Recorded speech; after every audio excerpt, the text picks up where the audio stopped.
পুজোর আগে রাজ্যে প্রথম মহিলাদের জন্য চালু করা হচ্ছে বাস সার্ভিস। এদিন উত্তরবঙ্গ রাষ্ট্রীয় পরিবহন নিগমের চেয়ারম্যান পার্থ প্রতিম রায় শিলিগুড়িতে পরিবহন নিগমের সাথে বোর্ড মিটিংয়ের পর এই সিদ্ধান্ত জানান। তিনি জানান, শিলিগুড়ি থেকে জলপাইগুড়ি, আলিপুর থেকে কোচবিহার এবং কোচবিহার থেকে দিনহাটা পর্যন্ত এই বাস সার্ভিস চালু হতে চলেছে। এই বাস পরিষেবা মূলত অফিস টাইমে চালু থাকবে। পাশাপাশি পার্থবাবু জানান, মহিলাদের নিরাপত্তার সাথে দূরপাল্লার পুরনো গাড়িগুলোতেও সিসিটিভি ক্যামেরা লাগানো হবে। 34তম বোর্ড মিটিং করলাম। বোর্ড মিটিংয়ে আমাদের অনারেবল বোর্ডের ভাইস চেয়ারম্যান এমএলএ গৌতম পাল সহ আমাদের ম্যানেজিং ডিরেক্টর দীপঙ্কর পিপলাই এবং মাননীয় এমএলএ তোরাব হোসেন সাহেব, আমাদের বোর্ড ডিরেক্টর অনন্ত দেব অধিকারী, জয়ন্ত অধিকারী এবং চাঁদ মোহাম্মদ সাহেব উপস্থিত ছিলেন। আমাদের ভার্চুয়াল মোডে ট্রান্সপোর্ট ডিপার্টমেন্টের দুজন আধিকারিক উপস্থিত ছিলেন এবং আমাদের আধিকারিকেরা। আমরা আজকে বেশ কিছু গুরুত্বপূর্ণ সিদ্ধান্ত এই বোর্ড মিটিংয়ে করি এবং তার কিছু সিনোপসিস আপনাদের সামনে আমরা তুলে ধরছি।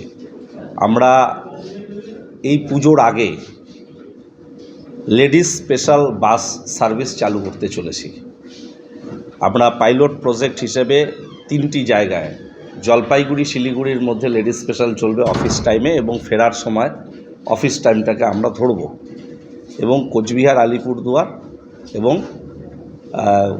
কোচবিহার দিনহাটা, এই 3টে রুটে প্রাথমিকভাবে চলবে। পরবর্তী পর্যায়ে এটাকে আমরা আমাদের বিভিন্ন ডিপোতে এই স্পেশাল লেডিস সার্ভিস আমরা চালু করব। আমরা মহিলা নিরাপত্তার বিষয়টিকে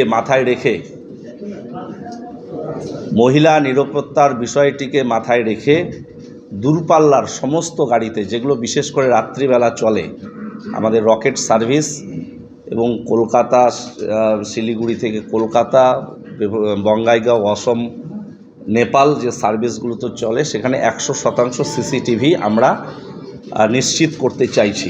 কিছু নতুন বাসগুলোতে প্রত্যেকটাতে সিসিটিভি আছে, পুরনো বাসগুলোতে আমরা সিসিটিভি লাগাবো মহিলা নিরাপত্তার বিষয়টিকে মাথায় রেখে।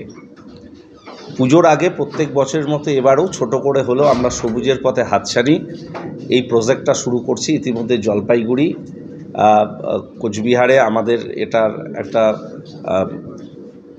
মোটামুটি রেডি হয়েছে, আমরা এটা করবার জন্য প্রস্তুতি নিয়েছি। শিলিগুড়িতেও এটা থাকবে এবং শিলিগুড়িতে যে chartered bus service, taxi service, সেটাকেও আমরা ইন্ট্রোডিউস করছি।